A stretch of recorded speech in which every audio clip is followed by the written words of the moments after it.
روزنامہ خبریں میں آپ کا خیر مقدم ہے۔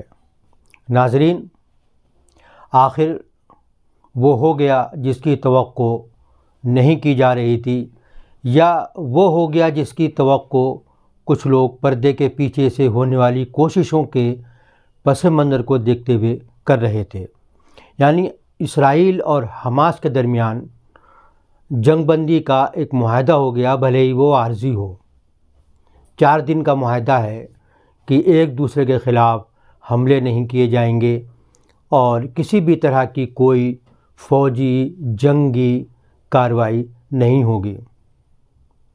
جب سے یہ خبر آئی ہے اس وقت سے اگر آپ نے غور کیا ہوگا کہ بھارت کا جو مین اسٹریم میڈیا، خاص طور سے جو الیکٹرانک میڈیا ہے، جو گزشتہ 47 دنوں سے لگاتار اس بات کے لیے گویا کہ مہم چلا رہا تھا کہ اسرائیل حماس کو نیست و نابود کر دے گا، ان کو سبق سکھائے گا، ان کو کی جڑیں ختم کر دے گا اور وہاں پر ایک اپنے تسلط میں لے کر نئی حکومت قائم کرے گا اور پھر اس علاقے میں اس کی مرضی سے ہی سب کچھ ہوگا۔ لیکن غیر متوقع طور پر جو کچھ سامنے آیا ہے اس نے گویا ان کے ارمانوں پر اوس ڈال دی ہے۔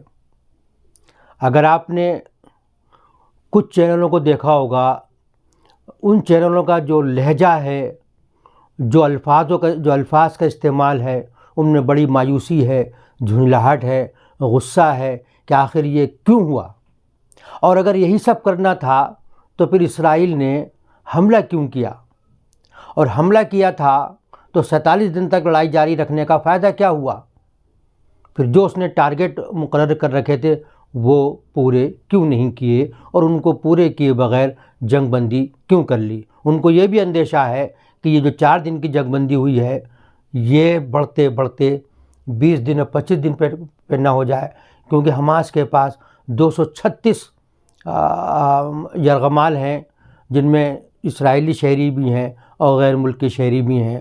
وہ ہر ایک دن کے بدلے میں 10 چھوڑے گا، تو اگر اس کے حساب سے لگایا جائے تو جنگ بندی 25 دن تک بڑھ سکتی ہے، اور اگر 25 دن تک جنگ بندی ہو جائے گی تو نہ وہ مومنٹم رہے گا، نہ وہ ٹارگٹ میں وہ مضبوطی رہے گی، اور نہ فوجیوں کا وہ حوصلہ رہے گا۔ بات تو صحیح ہے۔ تو بہرحال ہم ان کے اس جھنجھلاہٹ، اس مایوسی پر اظہار افسوس ہی کر سکتے ہیں اور ان سے تعزیت کر سکتے ہیں۔ آئیے جائزہ یہ لیتے ہیں کہ آخر اسرائیل مجبور کیوں ہوا۔ آخر امریکہ جو اس کے ساتھ کھڑا ہوا تھا، جو لگاتار اس کو اسلحہ بھیج رہا تھا، اس کے لیے $1 بلین اس نے منظور کیے تھے فوجی مدد کے لیے، نئے ہتھیار فراہم کر رہا تھا تاکہ حماس کا سر کچل دیا جائے، حماس کو نیست و نابود کر دیا جائے، اور غزہ کو اس کے کنٹرول میں آنے کے بعد پھر وہاں سے ایک نئی علاقائی جیو پالیٹکس کو جنم دیا جائے۔ تو آخر وہ وجہ کیا ہوئی؟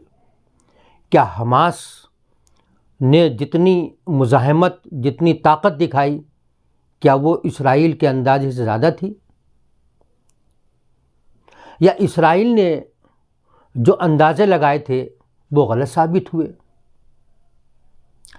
کیا حماس ضرورت سے زیادہ طاقتور ثابت ہوا، یا پھر اسرائیل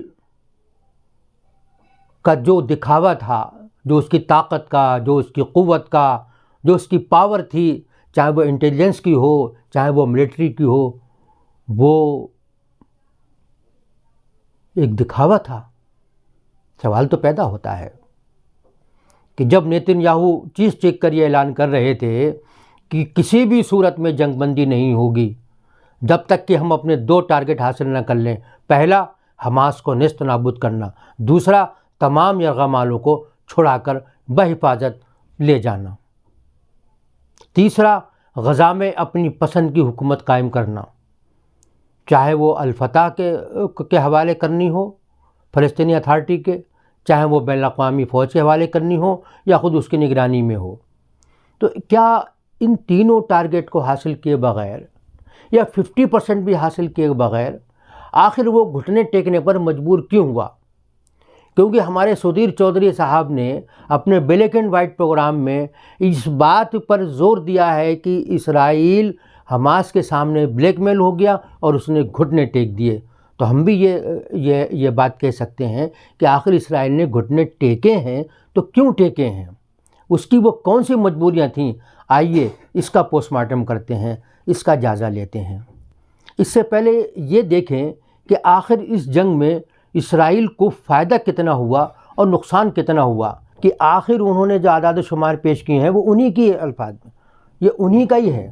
دیکھیے کہ کیا کیا ہوا ہے۔ اس کا کہنا یہ ہے کہ ان 47 دنوں میں 35,000 ٹن بارود کے ہزاروں بم غزہ پر گرائے گئے۔ 35,000 ٹن کے ہزاروں بم، مہلک بم، جن میں فاسفورس بم بھی تھے، جو کھالوں کو جلاتی ہے، جو جسم کو جلاتی ہے، جو سانس کو کھینچ لیتی ہے، جس سے گھٹن ہوتی ہے۔ اور یہ بات سچ ہے، اگر آپ غزہ سے آنے والی تصویروں کو دیکھیں گے تو یہ لگے گا کہ اسرائیل نے ہزاروں ٹن بارود گرائی ہے، اور اس میں بالکل غزہ کو قبرستان جو ہے بنانے کی کوشش کی ہے۔ 2 لاکھ عمارتوں کو نقصان پہنچا ہے، 2 لاکھ عمارتوں کو نقصان پہنچا ہے، اور 40,000 عمارتیں نقشے سے غائب ہو گئی ہیں۔ 40,000 عمارتیں اسرائیل کی بمباری میں نقشے سے غائب کر دی ہیں۔ 14,400 لوگ مارے گئے ہیں، جن میں سے 5,600 بچے ہیں۔ 1 دن کے بھی بچہ ہے، 1 سال کا بھی بچہ ہے، نوزائیدہ بچے بھی ہیں جو ابھی پیدا ہوئے اور وہ شہید ہو گئے، کیونکہ اسرائیل نے نہ اسکول چھوڑے ہیں نہ اسپتال چھوڑے ہیں۔ اس کی لاجک یہ تھی کہ اس کے نیچے ان کا حماس کا ہیڈ کوارٹر ہے، اسکولوں کے نیچے ان کی سرنگیں ہیں، اس لیے ان پر بمباری کرنے کا جواز ہوتا ہے۔ جبکہ بین الاقوامی قانون کے مطابق آپ اسکولوں میں، اسپتالوں میں اور عوام کے استعمال کی جانے والی چیزوں میں بمباری نہیں کر سکتے ہیں۔ 16 لاکھ لوگ بے وطن ہوئے ہیں فلسطین کے، 16 لاکھ، اور جبکہ 2.5 لاکھ اسرائیلیوں کو بھی نقل مکانی کرنی پڑی ہے۔ وہ تمام سرحدی علاقوں سے دوسرے علاقوں میں اپنے آپ کو لے جانے پر مجبور کیے گئے ہیں۔ تو 16 لاکھ فلسطینی بے وطن ہوئے اور 2.5 لاکھ اسرائیلی شہری بے وطن ہوئے۔ اس دوران میں 383 فوجی مارے گئے ہیں۔ اس 47 دن کی جنگ کے دوران 383 اسرائیلی فوجی مارے گئے ہیں، جبکہ یہ اعداد و شمار سامنے اس طرح سے کبھی نہیں آئے۔ حماس کی طرف سے دعوے کی جا رہے تھے لیکن ان کی پشٹی نہیں ہو رہی تھی۔ لیکن جب وہ لوگ جو شروع سے ہی اسرائیل کے پکش میں کھڑے ہوئے تھے اور ایک تصویر پیش کر رہے تھے، وہ یہ کہنے پر مجبور ہوئے ہیں کہ 383 اسرائیلی فوجی مارے گئے ہیں اور سینکڑوں کی تعداد میں زخمی ہوئے ہیں۔ اور آپ جانتے ہیں کہ جو زخمی فوجی ہوتا ہے وہ اکثر ان میں سے دوبارہ جنگ لڑنے کے قابل نہیں رہتا ہے، وہ بھی ایک بہت بڑا نقصان ہوتا ہے۔ اس جنگ میں اسرائیل کا 85,000 کروڑ روپیہ خرچ ہوا ہے۔ 85,000 کروڑ معنی رکھتا ہے۔ اسرائیل کی معیشت گھٹنوں پہ آ گئی ہے، اس کی کرنسی کا بازار میں بھاؤ گر گیا ہے، اور اس کی GDP میں لگاتار گراوٹ ہوئی ہے، اور اس سے سنبھلنے میں کوئی کتنی بھی مدد کرے، امریکہ، یورپ کتنی بھی مدد کرے، سنبھلنے میں وقت لگے گا۔ جب جنگ ہوتی ہے تو جنگ ہوتی ہے دنوں میں اور اس کے اثرات جاتے ہیں سالوں میں۔ تو اب سوال یہ اٹھایا گیا انہوں نے کہ ہزاروں لاکھوں کروڑ روپیہ خرچ کر کے 35,000 ٹن بارود برسا کر آخر اسرائیل کو حاصل کیا ہوا؟ سوال ہے۔ اگر ان کو بندھک چھڑانے کے لیے سمجھوتا کرنا تھا تو پھر یہ 47 دن تک مارا ماری کیوں کی؟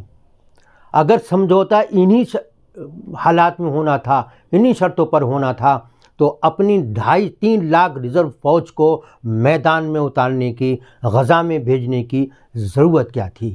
یہ ہزاروں ٹن بارود برسانے کی ضرورت کیا تھی؟ بے گناہ شہریوں کو مارنے کی ضرورت کیا تھی؟ یہ سوال ہم نہیں اٹھا رہے، یہ سوال اسرائیل کے سپورٹر اٹھا رہے ہیں۔ ان کو جھنجھلاہٹ ہے کہ آخر حماس کے سامنے اسرائیل نے گھٹنے کیوں ٹیکے، اور ان کو یہ لگتا ہے کہ اس سے حماس کو ریکگنائز ہو گیا ہے وہ عالمی برادری کے اندر۔ اور ایک دوسری بات انہوں نے جو اس میں جو دلچسپ بات ہے وہ یہ ہے کہ اسرائیل کی بین الاقوامی امیج بری طرح سے خراب ہوئی ہے۔ ایک امیج وہ جو انٹیلیجنس کے حوالے سے تھی، اس کی موساد تنظیم کی جو تھر تھراہٹ، جو خوف، جو دہشت دوسرے ممالک پہ طاری تھی، وہ پاش پاش ہو گئی۔ اسرائیل کا ناقابل تسخیر، یعنی اسرائیل کو کوئی بھی جو ہے وہ نہ جھکا سکتا ہے، نہ اس کو ہرا سکتا ہے، اور نہ کوئی اسرائیل کو اپنے گھٹنوں پر لا سکتا ہے۔ اس کے ملٹری پاور ایسی ہے، اس کے ہتھیار ایسے ہیں کہ دوسرے ممالک ان ہتھیاروں کو خریدتے تھے۔ ہمارا بھارت بھی اسرائیل سے ہتھیار خریدتا ہے اور ہے اس کے پاس، لیکن اس کا وہ غرور پاش پاش ہو گیا، چکنا چور ہو گیا۔ حماس نے بھلے ہی کسی کو اس سے کتنا اختلاف ہو، ہمیں بھی اس سے اختلاف ہو سکتا ہے، کچھ چیزوں پہ اختلاف ہو سکتا ہے، ہونا چاہیے، لیکن یہ تو ماننا پڑے گا کہ حماس نے ان 47 دنوں میں یہ تو دکھا دیا کہ اس کے گھٹنوں بڑے مضبوط ہیں اور اس کے گھٹنوں کو اتنی آسانی سے توڑا نہیں جا سکتا۔ آخر ایک بھی یرغمال چھڑا نہیں سکا اسرائیل، اس نے پورا دم مار دیا، پوری طاقت جھونک دی، سرنگوں کی تلاش میں دیوانہ وار یہاں سے وہاں تک بے گناہ لوگوں پر بمباری کی ہے۔